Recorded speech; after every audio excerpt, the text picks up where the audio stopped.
সূর্য ডোবার দৃশ্যটা এক কথায় অসাধারণ। কক্সবাজার না গিয়েও কক্সবাজারে ফিল নিতে চলে আসলাম। আমাদের যান্ত্রিক জীবনে মাঝে মধ্যে এমন একটা সময় আসে যখন খুব করে ইচ্ছে করে সব ফেলে দূরে কোথাও হারিয়ে যেতে।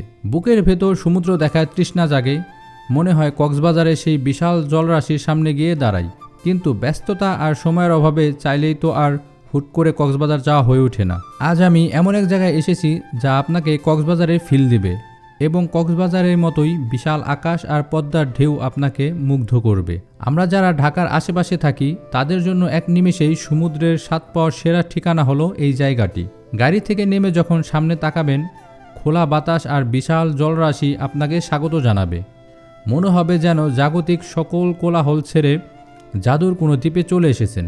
বলেছিলাম আমাদের দোহার নবাবগঞ্জের গৌরব নারিশার ডাকবাংলোর কথা। প্রথম দেখায় আপনার মনে হবে আমি কি ভুল করে সমুদ্রে চলে এলাম। বিশ্বাস করুন, সত্যি সত্যি এ যেন এক টুকরো কক্সবাজার।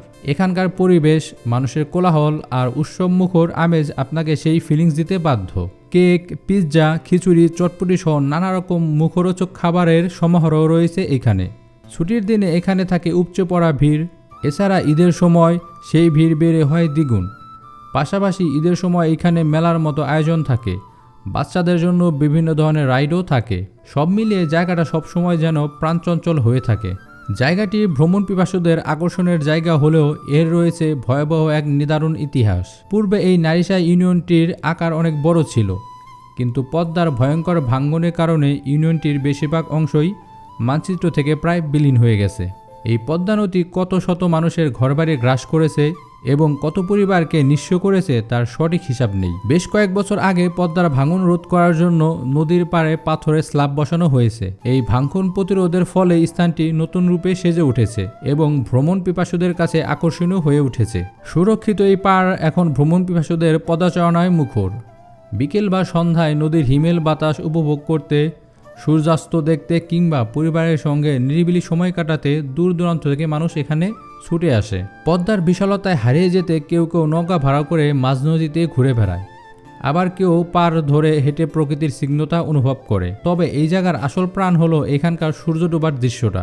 বিকেলের শেষে যখন আপনি পদ্মার পাড়ের এই পাথরের উপর গিয়ে বসবেন আর চোখের সামনে দেখবেন পশ্চিম আকাশে লাল টুকটুকে সূর্যটা ধীরে ধীরে নদীর বুকে তলিয়ে যাচ্ছে, সেই দৃশ্য আপনার মনকে এক অপার্থিব শান্তিতে ভরিয়ে দেবে।